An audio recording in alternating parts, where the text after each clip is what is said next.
15 अप्रैल 1912 को एक ऐसी दर्दनाक घटना घटी जिसे सुनकर आज भी लोगों का दिल दहल जाता है। ये घटना एक ऐसे जहाज की है जिसने सैकड़ों लोगों को समुद्र के हवाले कर दिया। RMS Titanic. इस टाइटैनिक जहाज की शुरुआत होती है 1909 में। व्हाइट स्टार लाइन कंपनी ने इसे बनाने का काम शुरू किया और 3 साल की कड़ी मेहनत के बाद यानी 1912 में टाइटैनिक बनकर तैयार हुआ।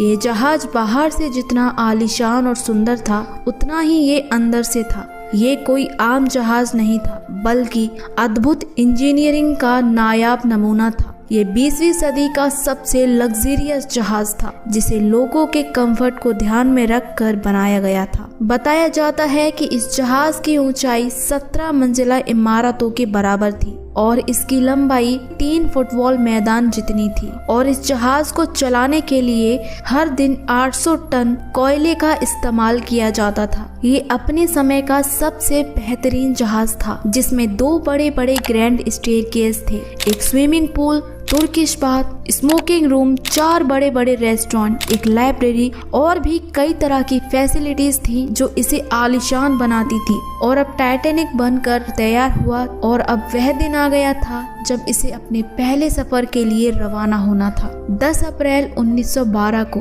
इंग्लैंड के साउथहैम्पटन की बंदरगाह पर खुशी का माहौल था। करीब 1 लाख से ज्यादा लोग इसे देखने आए थे क्योंकि यही वो दिन था जब टाइटैनिक अपने पहले सफर के लिए रवाना हो रहा था। टाइटैनिक का ये सफर इंग्लैंड के साउथहैम्पटन से न्यूयॉर्क तक का था।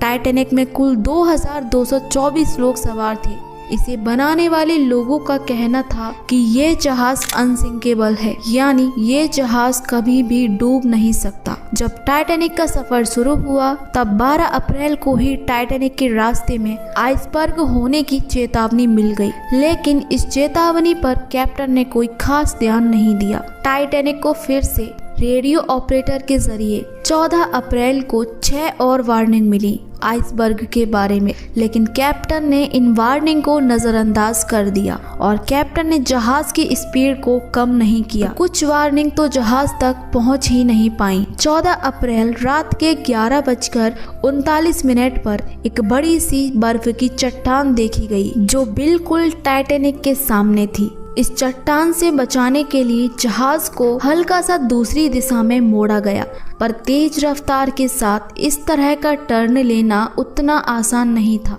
इसलिए टाइटैनिक को इतनी जल्दी ठीक से टर्न नहीं कर पाई और वो उस बड़ी सी बर्फ की चट्टान से टकरा गया। ये टकराव इतना तेज था कि जहाज में एक छेद हो गया और वहां से पानी भरने लगा। हालांकि टाइटैनिक को इस तरह डिजाइन किया गया था कि अगर इसके निचले 4 कंपार्टमेंट भी पानी से भर जाएं तब भी ये डूबेगा नहीं, लेकिन उस रात टाइटैनिक के 5 कंपार्टमेंट बर्फीले पानी से भर गए, जिस कारण कभी न डूबने वाला जहाज कुछ ही पल में डूबने वाला था। लोगों के बीच भगदड़ मच गई। हर कोई अपनी अपनी जान बचाकर भागने लगा। किसी को अपनी जान प्यारी थी तो किसी को अपने परिवार की। हालातों को ध्यान में रखते हुए कैप्टन ने लाइफ बोट्स को बाहर निकालने का आदेश दिया, लेकिन टाइटैनिक बनाने वालों की सबसे बड़ी बेवकूफी थी कि उन्होंने टाइटैनिक पर सिर्फ 20 ही लाइफ बोट्स रखी थी, क्योंकि उन्हें लगा था कि टाइटैनिक तो कभी डूबेगा नहीं,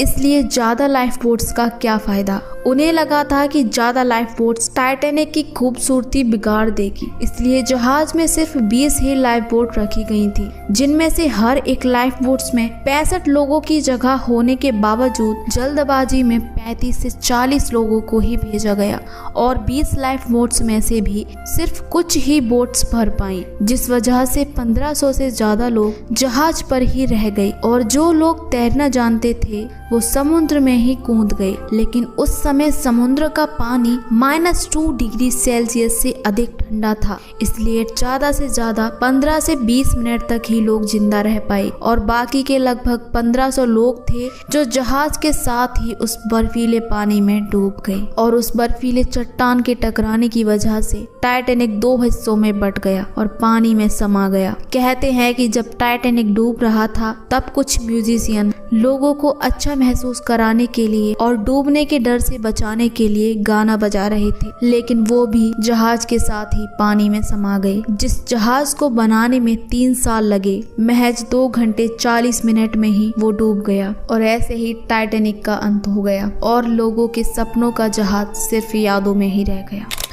तो आज की वीडियो में बस इतना ही। अगर वीडियो पसंद आया हो तो वीडियो को लाइक, शेयर और चैनल को सब्सक्राइब जरूर कर देना।